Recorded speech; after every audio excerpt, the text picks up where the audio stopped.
wabarakatuh. Kami dari kelompok satu yang beranggotakan saya, Putu, Verti, Eko, dan Rika akan mempraktekkan coaching. Yang pertama coaching antara kepala sekolah dan guru, di mana saya bertindak sebagai coach, Bu Verti bertindak sebagai coach, dan Pak Eko bertindak sebagai observernya. Oke, dalam course kali ini, kesempatan kali ini, saya akan melakukan course yaitu di SMP Negeri 3 Penawartama, yang dilakukan course dengan kepala sekolah yang mengambil topik mengenai masih minimnya pemanfaatan media pembelajaran interaktif di sekolah. Oke, bisa kita mulai ya course pada kali ini. Selamat pagi, Bu. Selamat pagi juga Pak Putu. Gimana nih kabarnya? Ada yang bisa saya bantu, Pak? Kabarnya baik, Bu. Jadi gini, Bu. Saya di sini saya punya rencana, Bu, untuk berdiskusi dengan Ibu. Apakah Ibu punya waktu untuk diskusi dengan saya? Oh, tentu saja boleh, Pak. Mari kita masuk dulu, Pak, ke dalam supaya kita bisa lebih nyaman ngobrolnya.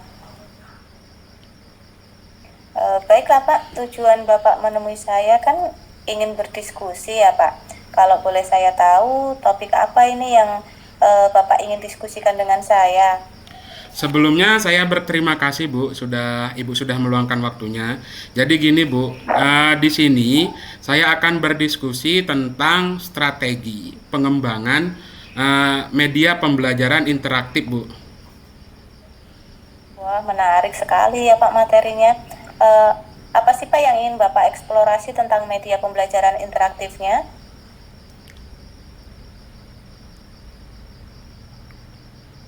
Saya ingin berdiskusi tentang media belajar interaktif yang bisa saya implementasikan, Bu, di kelas saya saat saya sedang mengajar. Oh, jadi Bapak ingin berdiskusi tentang media pembelajaran interaktif apa saja yang bisa dan cocok Bapak terapkan di kelas Bapak gitu ya, Pak? Iya, Bu. Sebelumnya saya juga sudah memetakan, Bu, sarana prasarana pendukung. Karena kan di sekolah kita sudah ada proyektor LCD-nya, LCD proyektor. Jadi di sini saya mau menerapkan ini, Bu, di pembelajaran saya. Wah, menarik sekali loh, Pak, ini topiknya. Kira-kira ini Bapak apa sudah mengimplementasikan sebelumnya terkait penggunaan media pembelajaran interaktif di kelas Bapak? Sebelumnya sudah, Bu. Saya kemarin mencoba ngambil gambar dan video dari internet. Terus ketika mengajar saya tampilkan melalui LCD proyektor. Saat itu respon siswa sangat bagus, Bu. Jadi mereka itu begitu antusias saat mengikuti pelajaran saya.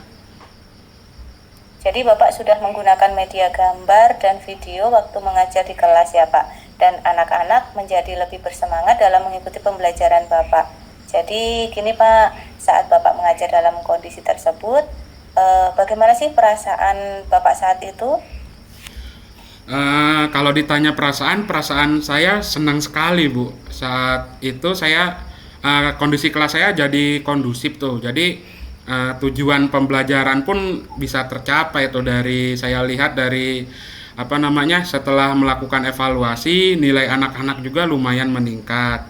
Nah, saat kegiatan refleksi pun gitu, Bu. Jadi saya kemarin setelah pembelajaran memberikan refleksi, sebagian besar siswa itu senang katanya.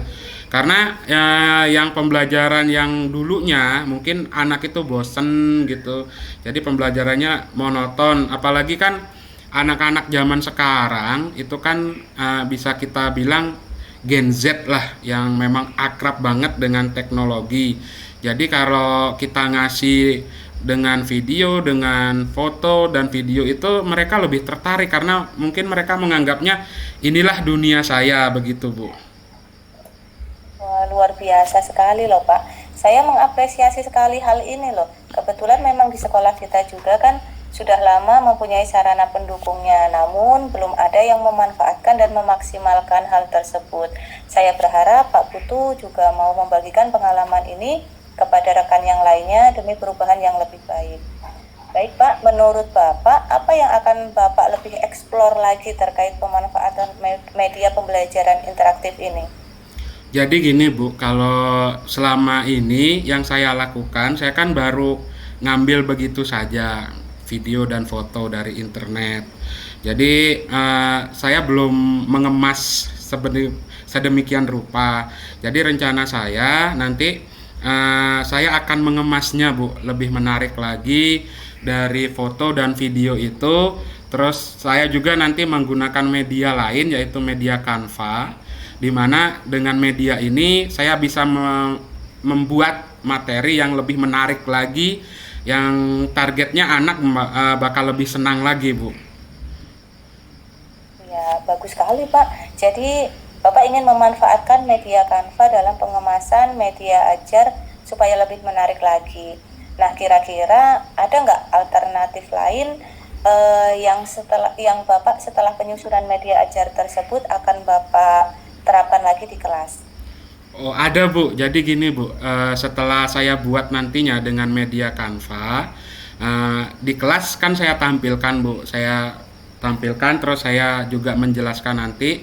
Nah ketika sudah selesai pembelajaran, dari apa yang sudah saya buat dari Canva, itu akan saya jadikan video Bu. Jadi setelah saya jadikan video, media tersebut nanti saya upload Bu di YouTube. Jadi kalau sudah diupload di YouTube, maka anak-anak itu akan bisa mengaksesnya Bu, kapan saja mereka mau, jika mereka membutuhkan, gitu Bu. Jadi istilahnya ini sebagai bisa dijadikan sumber belajar yang bisa diakses kapan saja oleh anak-anak. Wah, menarik sekali loh Pak. Jadi Bapak ingin memanfaatkan platform YouTube dalam mendukung pembelajaran supaya anak-anak sewaktu-waktu atau kapanpun mereka bisa mengaksesnya sebagai sumber belajar. Iya Bu, karena saya melihat kalau anak-anak sekarang itu kan sangat akrab Bu dengan dunia digital. Jadi saya juga ingin mengarahkan anak supaya bijak menggunakan gadget, terutama di sini target saya gunakan gadget untuk belajar. Untuk apa? Itu untuk meminimalisir dampak buruk Bu untuk penggunaan gadget yang memang menjadi momok kita selama ini sebagai seorang pendidik. Iya benar Pak, ide Bapak itu bagus sekali loh. Memang tidak bisa dipungkiri penggunaan gadget juga tidak lepas dari dampak negatifnya. Namun sebagai pendidik kita juga harus mencari solusi tentang masalah tersebut. Kira-kira apa yang perlu Bapak rencanakan dan buat untuk mendukung itu semua Pak? Kalau untuk saat ini memang saya belum membuat Bu rencana media pembelajarannya. Tapi rencananya malam ini Bu saya akan buat rencananya yang akan saya terapkan minggu depan Bu. Rencana saya minggu depan untuk praktiknya. Tapi mulai nanti malam lah Bu saya mau menyiapkan media ini, terus saya menyiapkan semenarik mungkin. Dan juga nanti kalau sudah jadi saya akan menguploadnya. Kebetulan saya punya channel YouTube Bu, saya akan mengupload di sana supaya anak-anak bisa mengaksesnya. Baik Pak Putu, saya akan menunggu hasil karya media pembelajaran yang sudah Bapak buat. Kira-kira adakah pihak yang Bapak perlukan bantuannya untuk menyusun media pembelajaran ini Pak? Ada Bu, kalau bantuan itu lebih ke nanti saya melakukan kolaborasi Bu. Kebetulan di sini saya akan melakukan kolaborasi dengan Pak Arjun, karena Pak Arjun ini juga sebagai guru IPA di sekolah saya. Nanti saya membutuhkan saran terutama di bagian isi kontennya Bu, tentang media pembelajaran tersebut, apa-apa aja yang harus saya masukkan ke dalamnya. Baiklah Pak Putu, kita sudah melewati diskusi yang lumayan panjang. Jadi kira-kira apa yang Bapak dapatkan dari sesi diskusi yang telah kita lakukan kali ini Pak?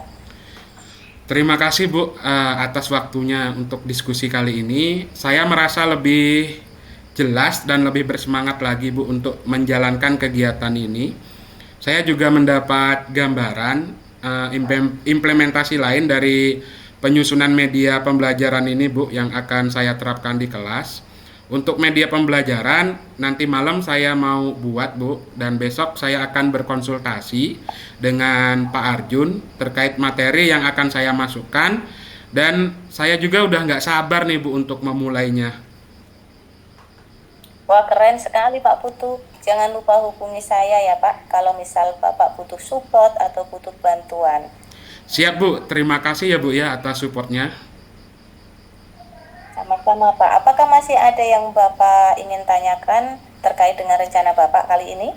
Saya rasa cukup, Bu. Memang kebetulan ini saya juga ada jam mengajar dan harus segera masuk kelas. Saya mengucapkan terima kasih, Bu, atas waktu yang Ibu luangkan untuk saya. Baiklah, sama-sama Pak Putu. Semoga berhasil rencananya Pak. Terima kasih. Siap, Bu. Terima kasih. Oke, untuk selanjutnya saya akan persilahkan untuk Pak Eko untuk melakukan evaluasi tentang apa yang sudah kita lakukan, coaching kita. Untuk Pak Eko, kami persilahkan. Terima kasih sebelumnya. Assalamualaikum warahmatullahi wabarakatuh. Waalaikumsalam warahmatullahi wabarakatuh. Selamat malam. Saya di sini sebagai observer. Saya akan menyampaikan apa yang ada dalam pengamatan yang dilakukan dalam proses coaching antara Pak Putu dan Bu Verti. Menurut pengamatan saya, dalam percakapan sudah berjalan dengan baik, sudah bisa melakukan tahapan-tahapan dengan alur tita, coaching dengan baik, dapat menceritakan masalah yang dihadapi dengan pertanyaan-pertanyaan yang disajikan oleh coach. Kemudian ada sedikit mungkin yang perlu ditingkatkan atau diperbaiki. Di antaranya perlu meningkatkan kompetensi inti coachingnya untuk lebih mendengarkan dengan rasa agar coaching merasa lebih hadir penuh dalam proses coaching. Kemudian untuk kehadiran fokus kepada coaching dan berusaha menghadirkan diri secara penuh ataupun mindful listening terhadap coaching dengan memperhatikan setiap kejadian atau masalah yang diceritakan. Selanjutnya, untuk hal-hal yang harus diperbaiki atau ditingkatkan mungkin ke depannya untuk lebih berlatih untuk memberi respon terhadap peristiwa yang diceritakan oleh coaching agar coaching merasa mampu untuk hadir secara penuh dalam proses coaching. Terima kasih, mungkin itu yang dapat saya sampaikan. Saya akhiri, wassalamualaikum warahmatullahi wabarakatuh. Waalaikumsalam warahmatullahi wabarakatuh. Oke, demikian ya coach kita untuk kali ini dari kelompok kami.